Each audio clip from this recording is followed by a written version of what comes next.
N'hésitez pas à aimer ce témoignage, à le partager sur vos réseaux sociaux, à vous abonner à la chaîne et à activer les notifications. Merci beaucoup et à bientôt.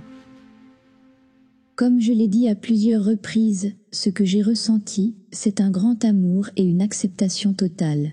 C'était tellement incroyable, il y avait des gens, partout. Tout le monde avait l'air jeune, et personne n'était malade. Puis Jésus s'est approché de moi. Il était grand et très beau, ses cheveux étaient noirs, ondulés et très longs, jusqu'à sa taille. Sa peau était sombre, comparée à la mienne, et ses yeux étaient d'un brun chaud et liquide. Jésus avait un sourire qui faisait fondre mon cœur. Il m'a dit qu'il m'aimait et qu'il avait marché à mes côtés tous les jours de ma vie. Il m'a dit qu'il ne m'avait jamais quitté et qu'il ne me quitterait jamais. Jésus m'a dit de ne pas avoir peur. Je l'ai regardé fixement.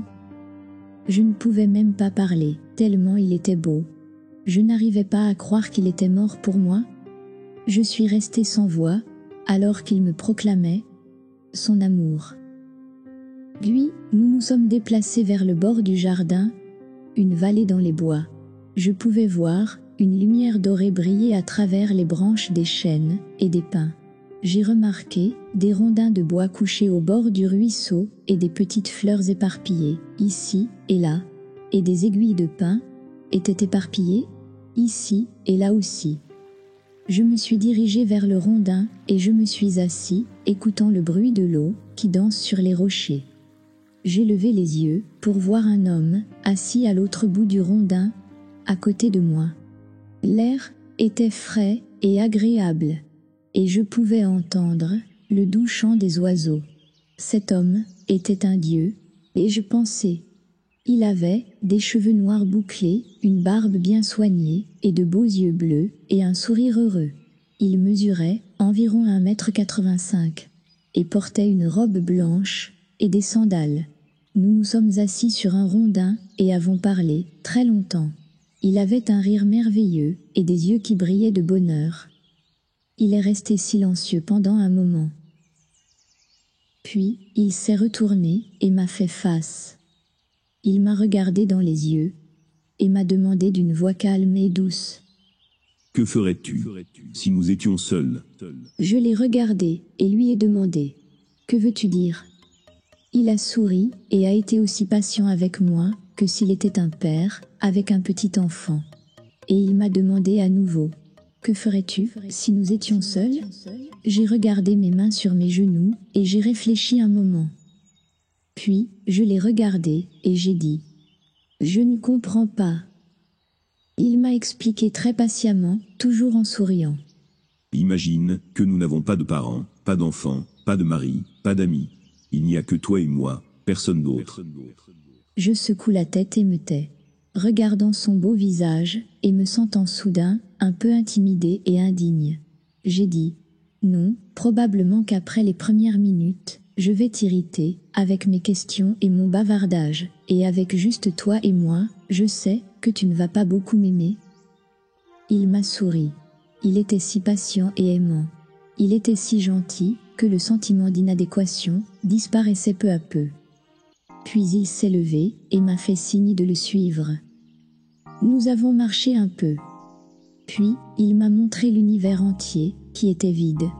Pas de gens, pas de bâtiments, pas de voitures, pas d'animaux, pas d'arbres. Il n'y avait que des gaz tourbillonnants, aux couleurs de l'arc-en-ciel, des étoiles de diamants étincelantes, et des planètes tournoyantes. C'était d'une beauté à couper le souffle. Mais en même temps, cela semblait si énorme. Je n'avais aucune idée que l'espace était si vaste. En un instant, j'ai eu l'impression d'être de retour sur le rondin près du ruisseau. J'ai réfléchi à la question qu'il m'a posée. Je ne trouvais pas les mots pour répondre adéquatement à sa question. Tout à coup, je me suis retrouvée devant un très grand chêne. J'ai vu les détails du tronc, les minuscules veines de vie dans les feuilles délicates, les racines dans le sol. Ce que j'ai vu, ce n'est pas seulement un arbre, mais les parties individuelles qui constituent l'arbre tout entier. Et je savais que ces parties étaient importantes pour la vie de l'arbre, que l'arbre était important pour l'environnement qui l'entourait, que tout était lié, et que chaque partie était importante, en soi. J'ai étudié cela pendant quelques minutes, et j'ai senti qu'être conscient était exactement ce que Dieu voulait, et que c'était une très grande partie de la compréhension de ce qu'il essayait de m'enseigner. Je ne sais pas pourquoi j'ai répondu comme ça, mais je lui ai répondu. Dieu, tu es partout, et tu n'es nulle part. Et Dieu, tu es en moi. Il a dit. Oui, alors. J'ai regardé l'arbre à nouveau, et j'ai dit. Dieu, tu as fait cet arbre, et tu es en lui, alors quand je regarde cet arbre, je te vois. Il m'a regardé, m'a fait un beau sourire, et m'a dit encore une fois. Oui, donc. Puis, j'ai commencé à penser à mes parents, et j'ai dit. Dieu, tu as fait mes parents, et dans mes parents je te vois, donc quand je vois mes parents, je te vois aussi. Il a également dit. Oui, et... Comme s'il essayait de me faire réfléchir davantage. Puis j'ai commencé à penser qu'il y a des gens dans le monde qui sont cruels envers les autres et qui m'ont fait du mal. Je ne me soucie pas beaucoup de ces personnes, alors j'ai dit. Mon Dieu, il y a des gens dont je ne me soucie pas beaucoup parce qu'ils font du mal aux autres, mais c'est toi qui les as faits et tu es en eux. Alors quand je les regarde, je te vois. Il m'a souri à nouveau et a dit. Oui, maintenant, laisse-moi te poser une question. Quand tu te regardes dans le miroir, que vois-tu? J'ai ramené mon regard sur mes mains, et pendant un instant, si je devais répondre normalement, je dirais « Je me vois, juste moi-même ». Mais quand j'ai regardé dans ses beaux yeux, ce sentiment a disparu. Puis j'ai dit « Dieu, tu m'as fait, et tu es en moi, alors quand je me regarde dans le miroir, je te vois ». Il était si heureux, souriant d'une oreille à l'autre. Et je sentais sa joie, et son amour profond m'entourer. Je le regardais, alors que j'étais complètement immergée dans son amour pour moi. C'était un événement très important. J'ai ressenti l'énormité de cette révélation. Je l'ai senti tourner dans mon cœur. Je peux facilement voir la beauté de Dieu dans ceux qui m'entourent. Mais il m'est beaucoup plus difficile de voir sa beauté en moi-même. Je dois me rappeler que je suis toujours spéciale et belle. Chacun de nous est spécial pour Dieu. Il nous a créés et il est en nous. Il ne fait pas d'erreur et ne fait pas de folie. Pour lui, nous sommes tous précieux et nous sommes tous beaux. Il nous regarde avec un amour parfait. Nous sommes imparfaits, mais il nous aime parfaitement. L'amour parfait rend nos âmes belles et glorieuses. Ce que j'ai appris, c'est que la vraie beauté brille au plus profond de soi. Car la beauté extérieure s'estompe avec le temps. Mais la vraie beauté vient de l'intérieur et est éternelle. J'ai dû apprendre que ma valeur, en tant qu'être humain, ne dépend pas de ce que les autres pensent de moi ou s'ils sont satisfaits de moi. J'ai également dû apprendre que le bonheur ne vient pas de l'extérieur. Pour être vraiment heureux, il doit venir de l'intérieur de mon propre cœur. Pour Dieu, je suis simplement moi, rien que moi. À ses yeux, je suis parfaite. Et juste moi. Ma valeur réside dans le fait que Dieu m'a créée. Je n'ai pas à rendre tout le monde heureux. C'est Dieu qui est la source de notre bonheur. Ce que Dieu voulait que je sache, c'est qu'il est toujours heureux avec moi. Tout ce que je dois faire, c'est être contente de moi et trouver de la joie dans ma vie. Je dois cesser de m'inquiéter de ce que les autres voient en moi. J'ai donc besoin de voir leur beauté, qui est une beauté divine, se refléter en moi. Je termine ma conversation et me lève. Alors que nous commençons notre promenade dans la forêt, deux belles femmes en robe de soirée nous accueillent et nous conduisent vers un lac calme et paisible, au bout de la zone boisée. Les deux femmes étaient des anges, et elles ont commencé à me montrer une vidéo des événements qui étaient sur le point de se produire sur Terre.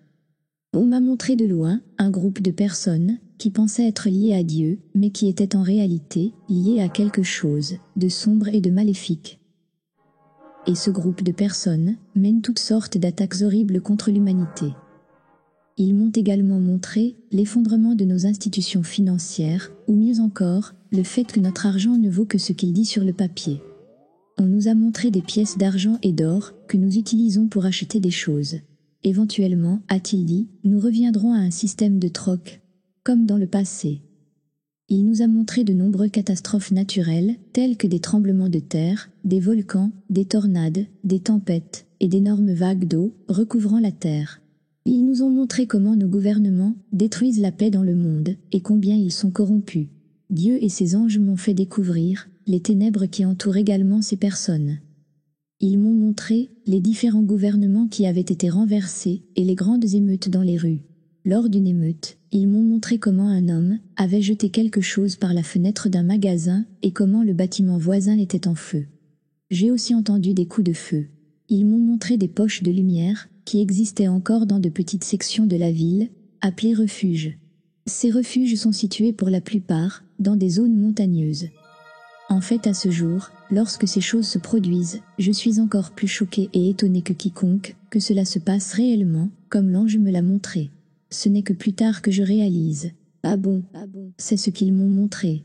C'est très incroyable pour moi. Je ne sais pas pourquoi ils m'ont montré cela. Que suis-je censé faire de cette information ?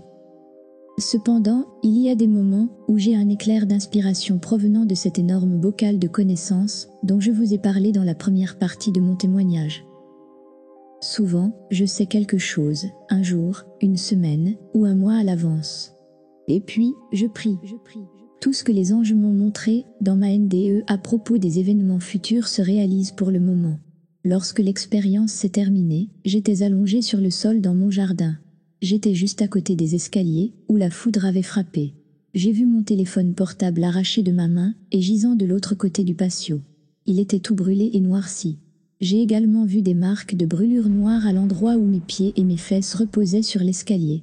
Après mon retour, j'ai vécu dans un état de béatitude totale ou d'unité avec Dieu, 24 heures sur 7, et ce, durant environ 7 mois.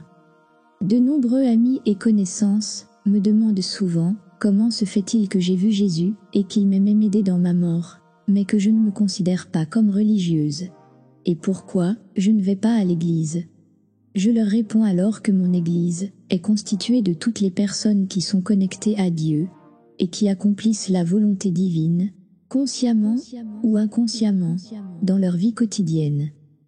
Et maintenant, s'il vous plaît, je vous invite à consulter à nouveau mon témoignage, afin que vous puissiez voir qu'à aucun moment Jésus, le Père ou les anges ne m'ont accusé de quoi que ce soit concernant mon absence de religion ou le fait de ne pas fréquenter une église spécifique. Pour moi, cela signifie que le lien avec la divinité est personnel et individuel, et que nous n'avons plus besoin d'intermédiaires humains entre nous et Dieu. Je suis convaincu que ce ne sont que ceux qui sont encore prisonniers de leur peur et de leurs fausses croyances qui ont encore besoin d'intermédiaires sur terre. Maintenant, je peux facilement voir la beauté de Dieu dans ce qui m'entoure. Mais il est parfois beaucoup plus difficile de voir sa beauté en moi-même. Nous devons donc, systématiquement, nous rappeler que nous sommes toujours spéciaux et beaux pour Dieu, car il nous a créés et il est toujours à l'intérieur de nous. N'hésitez pas à aimer ce témoignage, à le partager sur vos réseaux sociaux. Merci beaucoup et à bientôt.